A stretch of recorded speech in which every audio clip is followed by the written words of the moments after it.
اعوذ باللہ من الشیطان الرجیم بسم اللہ الرحمن الرحیم ان اللہ یحب الذین یقاتلون فی سبیلہ صفا کأنہم بنیان مرصوص۔ سورہ صف کی یہ 4 نمبر آیت ہے۔ مالک زور دیتا ہے اس بات کے اوپر اور سب لوگوں کو خوشخبری سناتا ہے جو اپنے مالک اور خالق کو خوش کرنا چاہتے ہیں اور اس کے محبوب اور مقرب بننا چاہتے ہیں اور جنت الفردوس میں اعلیٰ مقام کی خواہش رکھتے ہیں، ہمیشہ ہمیشہ کی جنتوں کا۔ اسی لیے نبی علیہ السلام نے فرمایا کہ جب بھی اللہ تعالیٰ سے مانگو جنت الفردوس مانگو، کیونکہ یہ سب سے اوپر جنت ہے اور اس کے اوپر عرش الرحمن ہے، اس کے اوپر گویا کوئی جنت اور نہیں ہے۔ مالک کا عرش ہے اور جنت کی ساری جتنی نہریں ہیں جنت الفردوس سے نکلتی ہیں اور پھر ساری جنتوں کے اندر جاتی ہیں۔ تو یہ صرف دعاؤں کا معاملہ نہیں ہے، عملی میدان میں آنا ہے۔ اقرار باللسان و تصدیق بالقلب، دل اس کی تصدیق کرے، دل گواہی دے اس بات کی کہ یہ دل کی گہرائی سے ایک نکلنے والی خواہش ہے اور اقرار ہے کلمے کا، اور اس کی خاطر اب جینا ہے اور اسی کی خاطر مرنا ہے اور اسی کو سربلند کرنے کے لیے اپنی جان لگانی ہے، اپنا مال لگانا ہے، اپنے اوقات لگانے ہیں۔ تو آج کل کے دور کے اندر اس انداز سے تو تلواروں کے ساتھ جنگیں نہیں ہو رہی جس طرح پہلے ہوتی تھیں۔ اب تو جدید ٹیکنالوجی ظاہری بات ہے، گھوڑوں کی جگہ ٹینکوں نے لے لی ہے اور تیروں کی جگہ میزائلوں نے لے لی ہے، اور پھر ہوائی جہاز ہیں اور جدید سے جدید ایٹمی جس طرح بم ہے، سپر ایٹم بم آگے جا کے بنیں گے انشاءاللہ۔ تو یہ سارے جتنے ہتھیار ہیں یہ اللہ کے دشمنوں کے خلاف استعمال ہوں گے اور کلمہ توحید بلند کرنے کے لیے ان سب کا استعمال کیا جائے گا حالات کے تحت۔ اور آج مسئلہ یہ ہے کہ آج امت مسلمہ کی ایک عظیم اکثریت، یعنی کروڑوں میں کوئی ایک ہو جو ایمان کی بات سننے والا ہو، اور پھر ان کے اندر بہت تھوڑے لوگ ہیں جو اس کے اوپر غور کر کے رک جانے والے اور اس کی خاطر قربانیاں دینے والے اور ساتھ چلنے والے، جنہیں ہم ساتھی کہتے ہیں۔ ساتھی مطلب ساتھ چلنے والے، گٹھے مل کے، تو وہ بہت کم لوگ ہیں۔ اس دور کے اندر یہ جو توحید کی دعوت اٹھی ڈاکٹر مسعود الدین عثمانی رحمۃ اللہ علیہ کے ذریعے، اس دعوت نے امید کی کرن پھر پیدا کر دی کہ امت مسلمہ اٹھ سکتی ہے اور پوری دنیا میں اسلام کا غلبہ ہو سکتا ہے، خلافت قائم ہو سکتی ہے اسی انداز سے۔ اس کے لیے خوشخبریاں موجود ہیں، لیکن ساتھ ہی نبی علیہ السلام نے بتایا تھا، موطا امام مالک کے اندر حدیث ہے کہ میں اس طرح اصلاح کر رہا ہوں جس طرح پہلے انبیاء نے کی تھی، اور آئندہ جب کبھی اصلاح ہوگی اسی طریقے سے ہوگی جس طرح میں کر رہا ہوں۔ بس توحید کی دعوت اٹھے گی اللہ کے بھروسے کے اوپر، اور اس کے علاوہ کوئی اور معیار نہیں ہوگا حق اور باطل کا، اور اس میں کوئی کمپرومائز نہیں ہوگا، اس کے اندر کوئی لچک نہیں ہوگی، کوئی کمزوری نہیں ہوگی۔ اور اگر کوئی لالچ دینے کی کوشش کرے یا دونس ڈالنے کی کوشش کرے اس دعوت کو روکنے کے لیے، تو وہی جواب دیا جائے گا جو ہمارے پیارے نبی محمد صلی اللہ علیہ وآلہ وسلم نے دیا تھا کہ ایک ہاتھ پر سورج رکھ دو، ایک ہاتھ پر چاند رکھ دو، جو مرضی کرو، یا مجھے اور میرے ساتھیوں کو مصیبتوں اور مشکلات کے شکنجے میں کسو، لیکن میرے سے یہ امید نہ رکھنا کہ میں اس دعوت کے اندر کوئی لچک یا میں پیچھے ہٹوں گا۔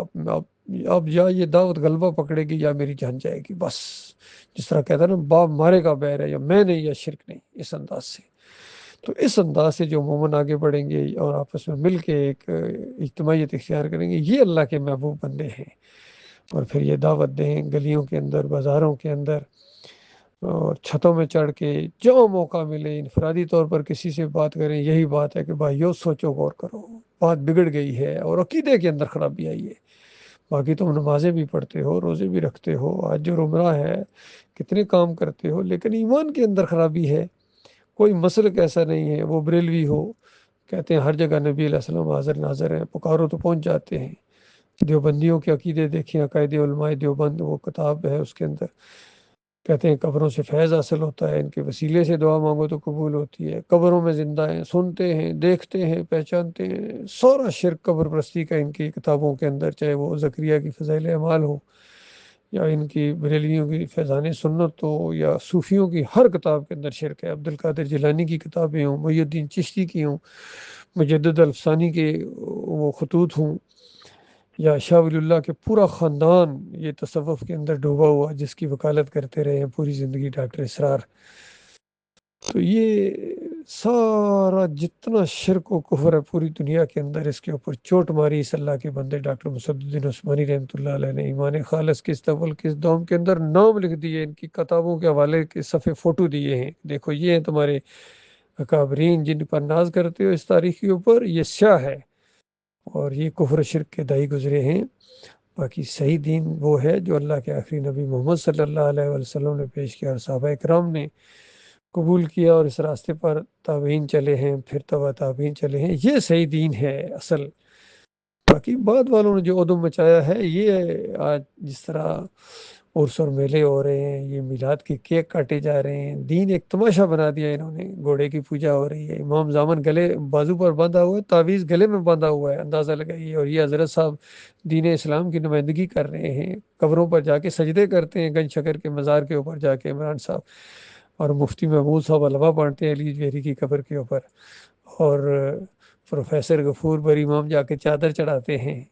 یہ سارے شرک اور کفر کے دائی اور شرک کے رکھوالے بنے ہوئے ہیں. آج ان سے اللہ دین کا کام لے گا؟ ہرگز نہیں. اللہ کے مومن بندے اٹھیں گے جو بالکل کسی چیز کی پرواہ نہیں کریں گے، بلکہ اس راستے میں جان دینا اور شہادت حاصل کرنا یہ ان کی زندگی کا اولین مقصد ہوگا. سب سے بڑی خواہش اور سب سے بڑی دعا ان کی یہی ہے، اللہم ارزقنی شہادۃ فی سبیلک، اللہم اجعلنی من المقربین، اسأل اللہ الجنۃ الفردوس الاعلی واعوذ بک من النار. اس انداز سے اپنے مالک سے فریادیں کریں گے راتوں کو اٹھ اٹھ کے، اور مالک دعاؤں کو قبول کرنے والا ہے. اس نے تو اعلان کیا ہے، قال ربکم ادعونی استجب لکم، میرے بندو مجھے پکارو، میں تمہاری دعاؤں کو قبول کرنے والا ہوں، فیصلہ صادر کرتا ہوں.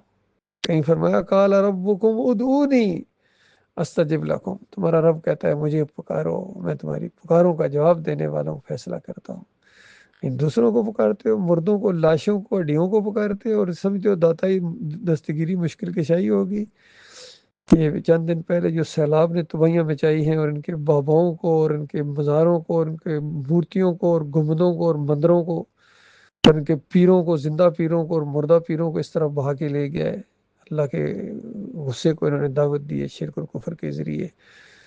تو یہ معاملہ ہے اللہ کے بندو. اس معاملے میں جہاں جہاں تک یہ آواز پہنچے، اور ڈاکٹر عثمانی رحمۃ اللہ علیہ کا جو لٹریچر جہاں تک پہنچا ہے، ان کی آواز پہنچ بھی رہی ہے، ان کے ساتھیوں کے اصل ساتھی جو ہیں، اور انٹرنیٹ کے اوپر بیانات موجود ہیں، آڈیوز موجود ہیں، ویڈیوز ہمارے چل رہے ہیں، کیونکہ ہر طریقہ اختیار کیا جائے گا اس دعوت کو پھیلانے کے لیے. تو جہاں جہاں تک یہ آواز پہنچے وہ ہمارے قریب ہونے کی کوشش کریں، تاکہ منظم انداز سے یہ دعوت آگے بڑھے گی. انشاءاللہ غلبہ اسلام ہوگا، اسی کے ذریعے یہ چمن معمور ہوگا دعوت توحید سے. وقت فرصت ہے کہاں، کام ابھی باقی ہے، دعوت توحید کا اہتمام ابھی باقی ہے.